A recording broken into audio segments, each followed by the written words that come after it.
For decades, if you wanted a big, brawling V-twin cruiser, the choice was not just simple, it was a cultural statement. The answer was Harley-Davidson. It was the default, the standard, the undisputed king of American iron, deeply woven into the fabric of the open road. But what if I told you that in 2008, from the land of the rising sun, a challenger emerged not with a whisper, but with a roar? Japan unleashed a torque monster with more displacement than the standard Harleys of its time, packed it with race-proven technology, and aimed it squarely at the throne. This is the Yamaha Raider, and this is the story of how its 113 cubic inch engine became a Japanese monster that Harley-Davidson feared. This isn't about just another copycat cruiser, a pale imitation chasing a shadow. This is about a machine built with serious, calculated intent. A motorcycle designed from the ground up to take the American V-twin formula and perfect it with a level of engineering that its rivals just couldn't touch at the price point. We're going to tear this engine down, component by component, and expose the brilliant engineering that makes it punch so far above its weight. Get ready to see exactly why this Japanese beast sent a tremor through Milwaukee. To truly get the Raider, you have to understand the world it was born into. The mid-2000s were the peak of the V-twin renaissance, a veritable arms race for cubic inches and chrome. Harley-Davidson was dominating with showrooms full of bikes powered by the twin-cam 88 and later the 96. These weren't just motorcycles, they were symbols of freedom. Their distinctive rumble, the soundtrack of the American dream. During this era, Japanese cruisers, while mechanically solid, were often looked down on by the Harley faithful. Sure, bikes like the Honda VTX 1800 and Kawasaki Vulcan 2000 were powerful, but they were often accused of lacking soul. They were seen as competent appliances, reliable and functional, but missing that raw, visceral character that was believed to be the exclusive domain of an American V-twin. Yamaha, through its Star Motorcycles brand, a specific U.S. market division created in 1994 to directly challenge the American cruiser scene, decided to attack this perception head-on. They weren't happy just building a reliable alternative anymore. They wanted to build a better V-twin.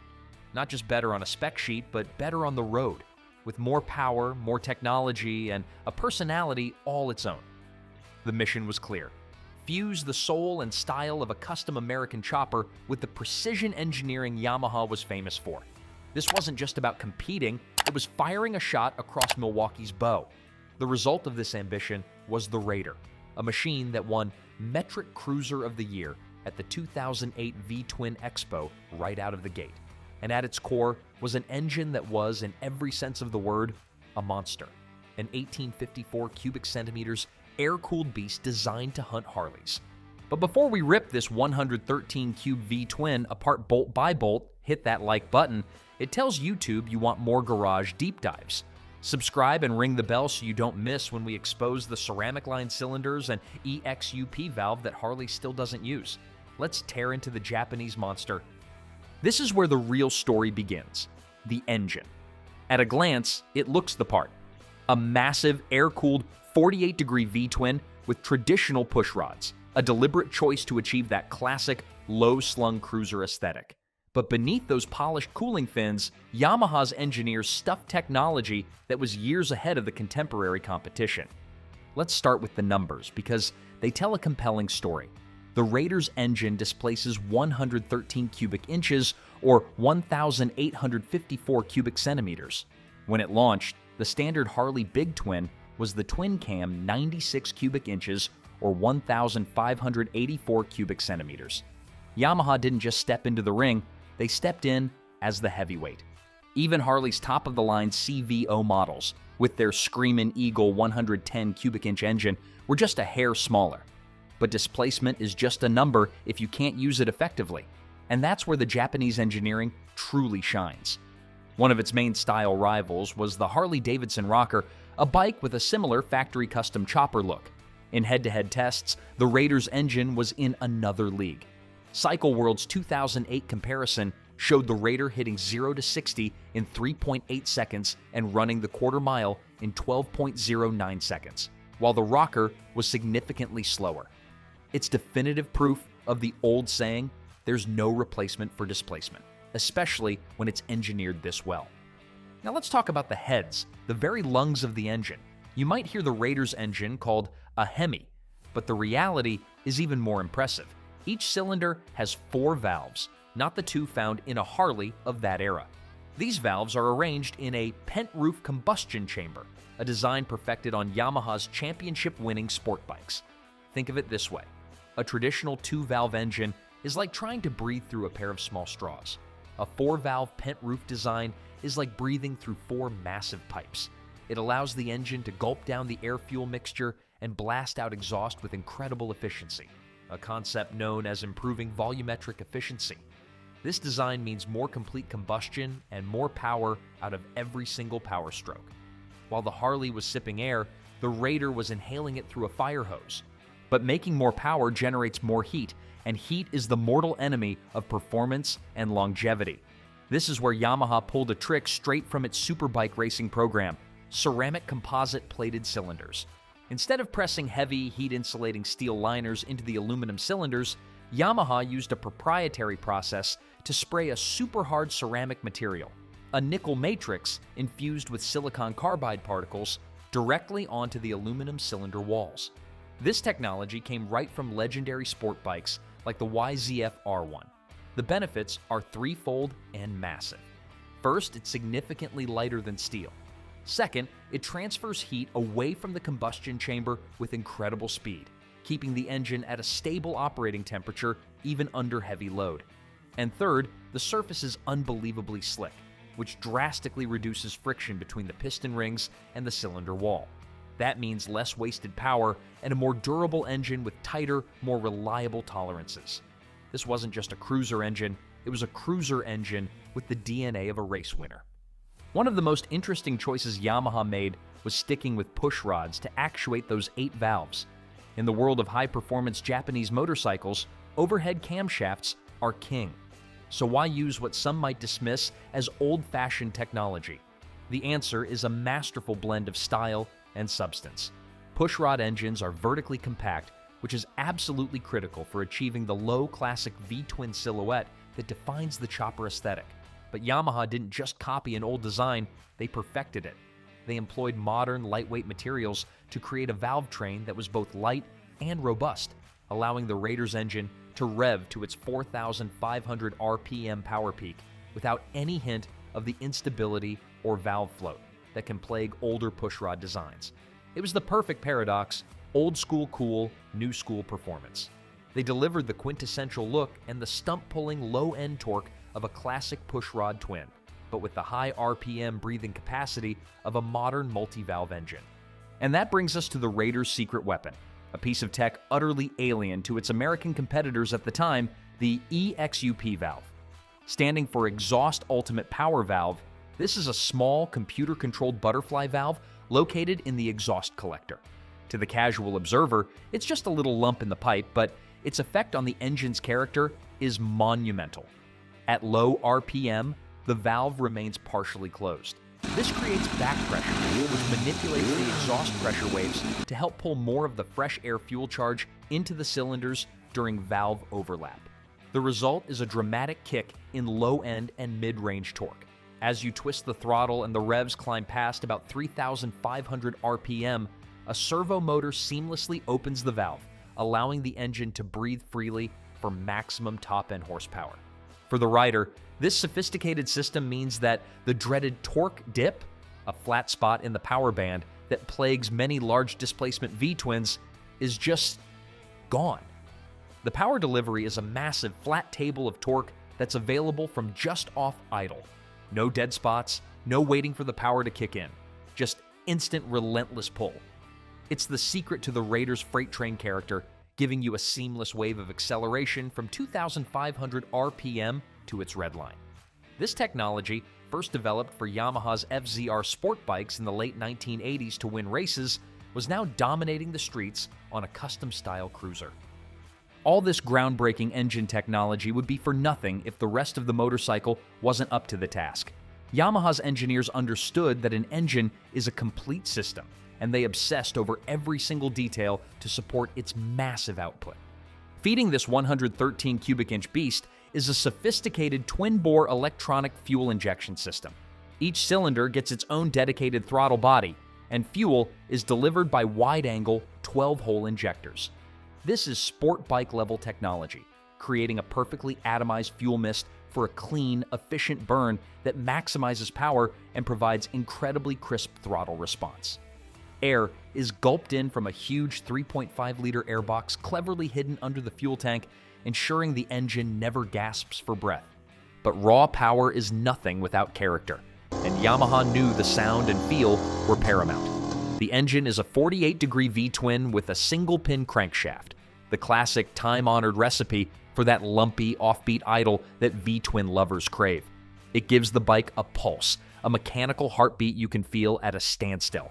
But while a shaky idle is cool, buzzing vibrations on the highway are simply exhausting. Yamaha's solution was nothing short of brilliant: a pair of counter-rotating balancers. These precisely weighted shafts spin in the opposite direction of the crank, effectively canceling out the harsh, high-frequency vibrations without killing the soulful, thumping rumble at lower speeds.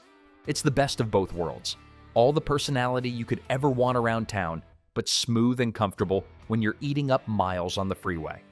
Finally, getting all that power to the ground is a tough, durable 5-speed gearbox with perfectly spaced ratios designed to let the rider surf that giant wave of torque. Fifth gear is a true overdrive, allowing for relaxed, low RPM highway cruising. The clutch is hydraulic for a light, easy pull, though still substantial given the torque it has to manage. And the final drive? A clean, quiet, and nearly maintenance-free carbon fiber reinforced belt. No chain to lube, no grease flying everywhere. It's a drivetrain built for brute strength and effortless real-world riding, completing a package that is as smart as it is strong. All-up wet weight is 730 pounds.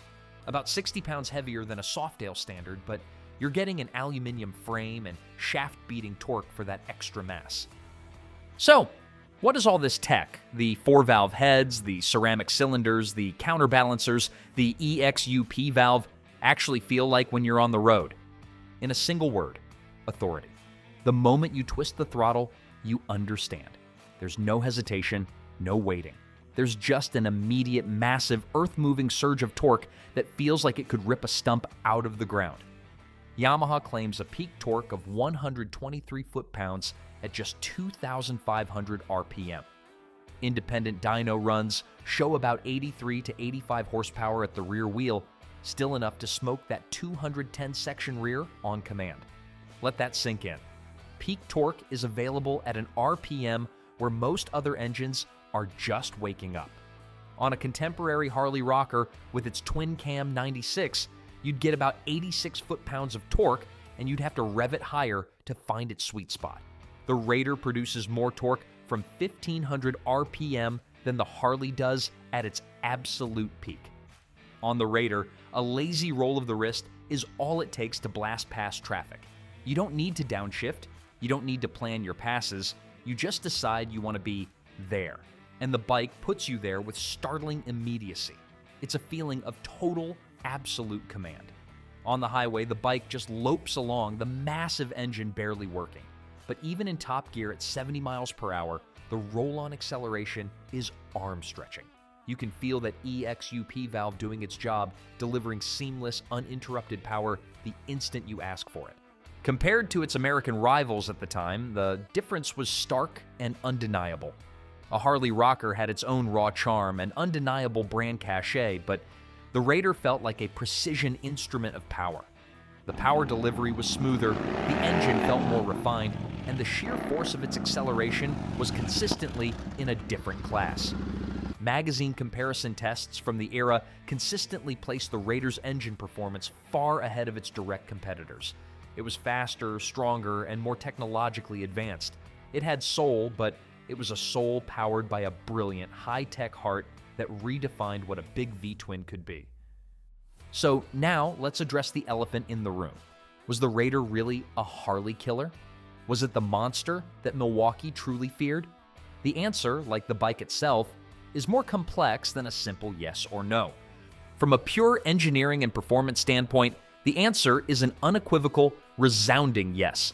Yamaha absolutely built a cruiser that was technically superior to its direct Harley-Davidson competitors. It had more displacement, produced nearly 100 horsepower to the Harleys, 68 horsepower, and delivered a torque curve that was the envy of the entire industry. It used advanced technology borrowed from the highest levels of motorsport to build an engine that was both more powerful and, by all accounts, incredibly reliable. And for the money, with an MSRP of $13,180 at launch, the Raider was an unbelievable performance bargain, delivering superior power and tech for a lower price than its rival, the Rocker. But here's the crux of it. You don't kill an icon like Harley-Davidson with dyno charts and spec sheets. Harley's power isn't just in its engines, it's in a century of brand building, an unparalleled cultural footprint, and a dealer network that dots the entire map. The Raider, for all its technical brilliance, did not knock Harley-Davidson off the sales throne, but that absolutely does not mean it failed. What the Raider did was prove without a shadow of a doubt that a Japanese company could build a V-twin with all the style, sound, and soul of an American bike, and then comprehensively beat it at its own game on performance and technology. It created a legitimate, credible threat that could not be dismissed as a mere copy. It gave riders a choice, a powerful choice for those who valued engineering excellence and raw performance just as much as they valued heritage and tradition. The Raider put the entire industry on notice and arguably applied pressure on American brands to innovate and up their game in the years that followed. It wasn't a Harley killer in the sense that it ended the brand, but it was a Harley hunter. It stalked its prey, proved its superiority in the wild, and left a permanent, indelible mark on the cruiser world. It was, and still is, a vindication for every rider who believed a V-twin could be both soulful and wickedly smart. The Yamaha Raider was more than just a motorcycle.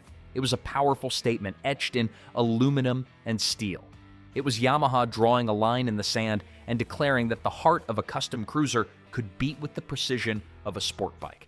By integrating 4-valve heads, ceramic composite cylinders, counterbalancers, and that game-changing EXUP valve, Yamaha didn't just build another big engine.